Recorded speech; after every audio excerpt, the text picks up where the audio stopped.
இந்த love marriage பண்ணிக்கிறவங்களுக்கு வாழ்க்கையில் எவ்வளோதான் பிரச்சனை. ஆசையா காதலிச்சு கல்யாணம் பண்ணிக்கிறாங்க. உடனே அவங்க சுற்றி இருக்கவங்களாம் அவங்களை எதிரியாக தான் பார்க்குறாங்க. அவங்கள ஒரு குற்றவாளி மாதிரி பார்த்து எங்கே போனாலும் அவமானப்படுத்தி யாரோட சப்போர்ட்டும் இல்லாமல் அவங்க வாழ்க்கையில் ஜெயிச்சு வரத்துக்குள்ள அவங்க படுற பாடு இருக்கு. எப்பப்பா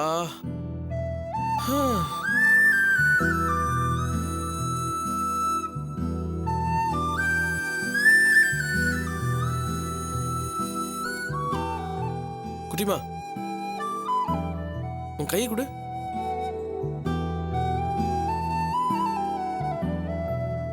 நான் பேசுறது கேட்கும் உனக்கு பயமா இருக்கா?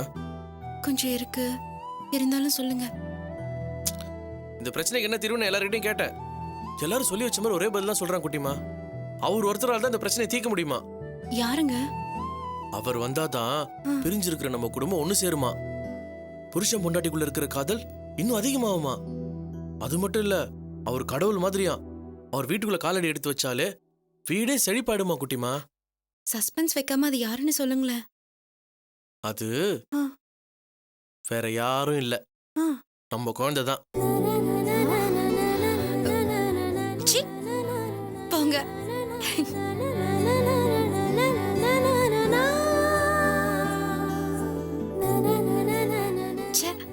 இதோ முக்கியமான விஷயம். இவ்வளவு நேரம் பேசிட்டு இருந்தீங்களா? ஆமா துளசி, இது முக்கியமான விஷயம் இல்லையா? நம்ம பிரச்சனை எல்லாம் தீரணும்னா அந்த சமாதான தூதுவர் அவதார புருஷன் வந்தாதான் தீரும்னு எல்லாருமே சொல்றாங்க. அந்த சமாதான தூதுவர் வரத்துக்காக இப்ப நம்ம சாமி கும்பிடலாம். எங்க வீட்டுக்கு வந்து அவர் சந்தோஷத்தை கொடுக்கணுமே அப்படின்னு மனசார வேண்டிக்கலாம். என்ன சொல்ற? உங்க புத்தி எதை பத்தி யோசிக்குதுன்னு எனக்கு நல்லா புரியுது. இப்ப எனக்கு நிறைய படிக்கணும். கையை விடுங்க. குட்டிமா, என்ன பார்த்தா உனக்கு பாவமா இல்லையா? உங்க பொண்டாட்டிக்கு படிக்கிறதுக்கும் எழுதுறதுக்கும் நிறைய இருக்கு. அவளை பார்த்தா உங்களுக்கு பாவமா இல்லையா? ஆமா, ராத்திரி முழுக்க நீ அவ்வையார் மாதிரி உட்காந்து ஆத்திச்சூரி எழுதிக்கிட்டே இரு. அப்புறம் இந்த தமிழ் எப்படி நிம்மதியா தூங்குவான். தமிழ் பாவம் துளசி. படிக்கிற பொண்ணை கூப்பிட்டு வச்சு இப்படி பேரலா வழிஞ்சா அவ எப்படி படிப்பா? துளசி ரொம்ப பாவங்க. ஆமாண்டி, நீ தான் பாவம். உன்னை பார்த்தா தான் பாவமா இருக்குது. போ, ராத்திரி முழுக்க கொட்டை கொட்டை முடிச்சு உட்காந்து படி. குண்டு குண்டா எழுது. புருஷனை பத்தி கவலைப்படாம நல்லா படிச்சு ஃபர்ஸ்ட் மார்க் வாங்கி தொலை. போ. என் மேல கோவமா? இல்ல, கொண்டாட்டமா இருக்குது. நான் பாட்டு கொசுக்கட்டில எங்க தனியா தூங்குறேன். நீ போய் நிம்மதியா படி. போ போ. கோவப்படாதீங்க. 4 மணி நேரம் நான் வந்துடுறேன். நீங்க நல்ல பிள்ளைய போத்திட்டு தூங்குங்க, சரியா? 4 மணி நேரத்துல விடிஞ்சே போயிடும். நீ உனக்கு வரத்தாவில்ல. அப்படியே குளிச்சு காலேஜ் கிளம்பி போ. போ.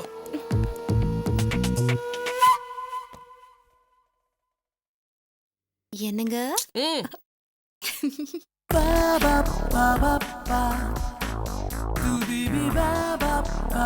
குட்டிமா,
திருட்டு கழுத. 4 வருஷம் படிக்க வேண்டியதை 3 நிமிஷத்துல படிச்சு முடிச்சிட்டியா? அவ்வளோ சீக்கிரம் வந்துட்ட? எங்க படிக்கிறது? புத்தகத்தை எடுத்து பார்த்தா உங்க முகம் தான் தெரியுது. கணக்கு போடலான்னு பார்த்தா நீங்க பேசினதான் காதுல கேக்குது. எழுத நினைச்சா உங்க பேரை தான் எழுத முடியுது. நீங்க பக்கத்துல இருந்தாலும் தொந்தரவு, தூரம் போனாலும் தொந்தரவு. உங்க இம்சை தாங்க முடியல. நான் தான் தெரியுறேன்னா கண்ணை மூட்டு படிக்க வேண்டியது தானே? கண்ணை மூடிட்டு இருந்தா நீங்க பேசினது காதுல கேட்டுக்கிட்டே இருக்கு. சரி, இனிமேல் உன்னை தொந்தரவு பண்ண மாட்டேன். போய் நிம்மதியா படி. போய் படி. போணுமா? நம்ம எப்படி கேக்குற? இப்பதான் நீ நல்லா படிச்சு ஃபர்ஸ்ட் மார்க் வாங்குற மாதிரி கனவுலாம் கண்ட. போய் படி போ. இல்ல, நீங்க சொன்னதெல்லாம் நல்லா ஒரு முறை யோசிச்சு பார்த்தேன். எது? யாரோ அவதார புருஷன் வருவார்னு சொன்னீங்கல்ல. அப்புறம் அவதார புருஷனுக்காக நம்ம சாமி கிட்ட வேண்டிக்கிட்டா என்னன்னு எனக்கு தோணுச்சு. அம்மா தாயே, படிக்கிற நேரத்துல கண்டதையும் யோசிக்க வேண்டாம். ஒழுங்கா போய் படிக்கிற வேலையை பாருங்க. போங்க, போய் படிங்க. உங்களை பார்த்தா எனக்கு பாவமா இருக்குங்க. நீங்க தான் ஆசையா நான் உங்க மனசு நோகாம நடந்துக்க வேண்டாமா?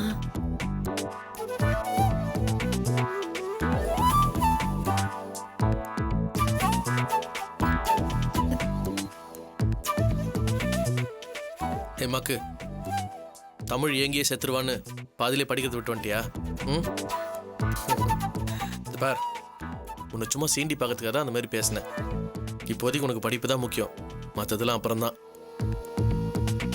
ரெக்கார்ட் ஒர்க் முடிக்கலனா மேடம் கண்டபடி திட்டுவாங்க. அதனால தாங்க. நான் உன்னை ஒண்ணுமே சொல்லியம்மா, படிக்க தானே சொல்றேன். முதல்ல நீ ஒரு ஸ்டூடெண்ட், அப்புறம் தான் என் பொண்டாட்டி, அப்புறம் தான் நம்ம குழந்தைக்கு அம்மா, எல்லாமே. இப்போ உனக்கு படிப்பு தவிர வேற எதுவுமே மைண்ட்ல இருக்கக்கூடாது. போய் படி. பார், உனக்கு தூக்கம் வர மாதிரி இருந்தா சொல்லு, டீ போட்டு தரேன். ரெக்கார்டு எது கை விழிதா, நான் எழுதி தரேன். என் பொண்டாட்டி படிக்கிறதுக்கு என்னென்ன ஹெல்ப் வேணுமோ அதை சேர்த்துக்கு நான் தயாரா இருக்கேன். என் பொண்டாட்டி ஒரு நல்ல இன்ஜினியர் ஆகணும், அதான் என்னோட ஆசை எல்லாமே. அதுக்கு இந்த புருஷங்காரன் எல்லா ஹெல்ப்பும் செய்ய தயாரா இருக்கிறேன். நம்பிக்கையோட போய் படி போ.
வா, இன்னும் வேகமா வாக் பண்ணிச்சாரோ, அப்பதான் ஆக்சிஜன் அதிகமா கிடைக்கும். இதமான குளிர்ல சுத்தமான காத்தோ சுவாசிக்கிறது உடம்புக்கு மட்டும் இல்ல, மனசுக்கு ரொம்ப ஆரோக்கியமான விஷயம். ஏர்லி மார்னிங்ல இப்படி வாக்கிங் போறது மனசுக்கு ரொம்ப இதமா இருக்குல்லமா. வாழ்க்கையில நமக்கு எவ்வளவோ டென்ஷன், அதனால வர டிப்ரெஷன், இதெல்லாம் எப்படி சமாளிக்கிறது? மெடிசன் தராத ஆரோக்கியத்தை மெடிடேஷன் தரும்னு சொல்லுவாங்க இல்லம்மா.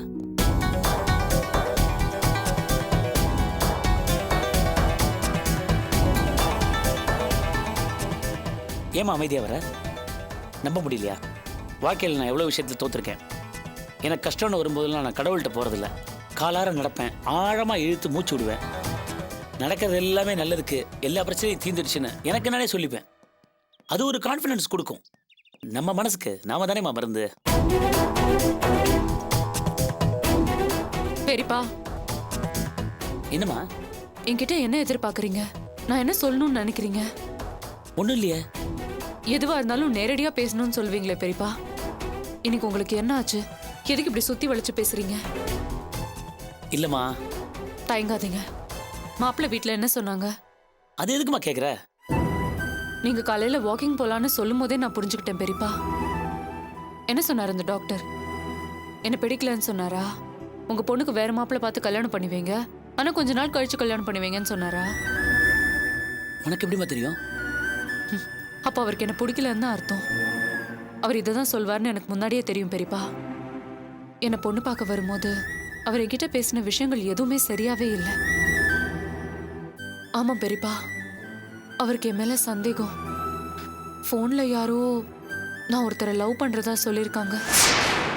வீட்ல கல்யாணம் பண்ணி வச்சா கூட நான் அவரோட ஓடி போயிடுவேனோ. இதெல்லாம் உண்மையானவர் என்கிட்டயே கேட்டாரு.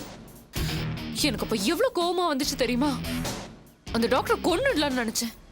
இதே மாதிரி நீ அன்னைக்கே என்கிட்ட சொல்லல. நீங்க வருத்தப்படுவீங்கன்னு தான் பெரியப்பா உங்ககிட்ட சொல்லல. என்னை பத்தி தப்பா போன் வந்திருந்தா அவன் பொண்ணு பார்க்க வராமையே இருந்திருக்கணும்.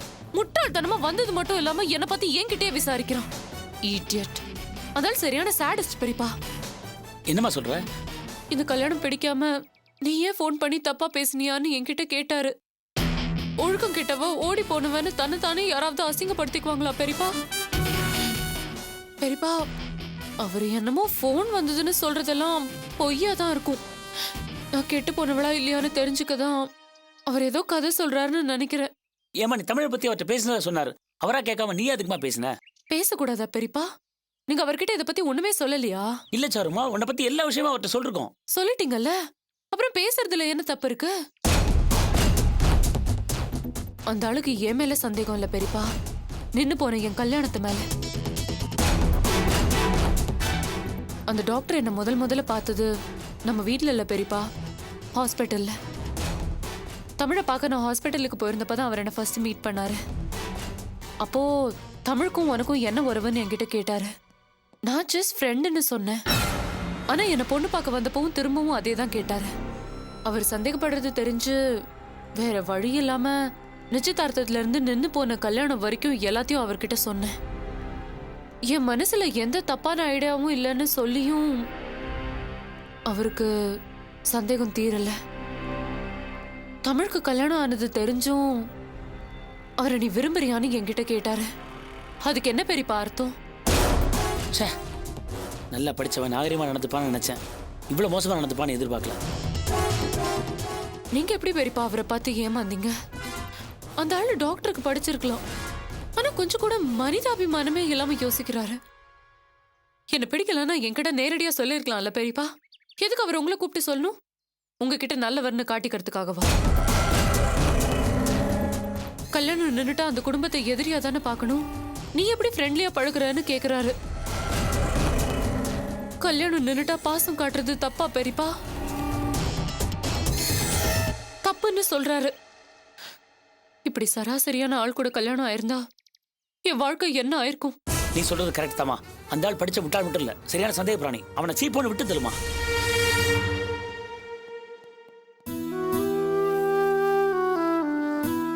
சாரிடா சாரு, என்ன மன்னிச்சிரு. என்ன பெரியப்பா என்கிட்ட போய் சாரி கேக்குறீங்க?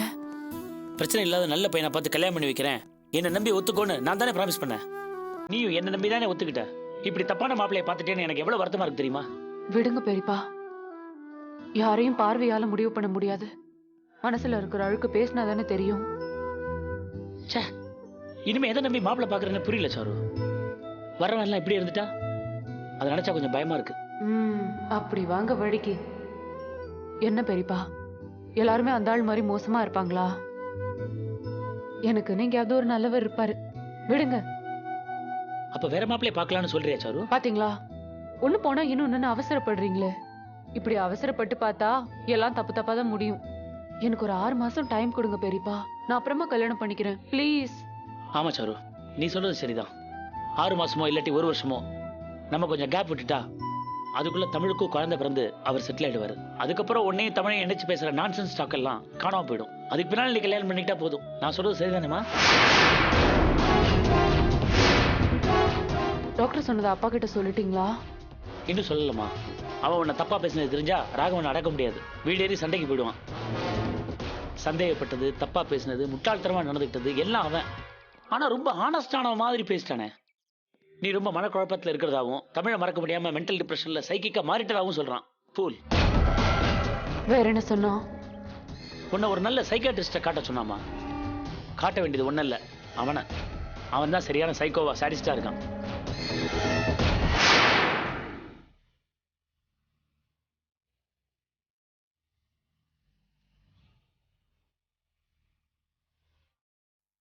ச்சே, என்னடா அது எங்க போச்சுன்னே தெரியலையே.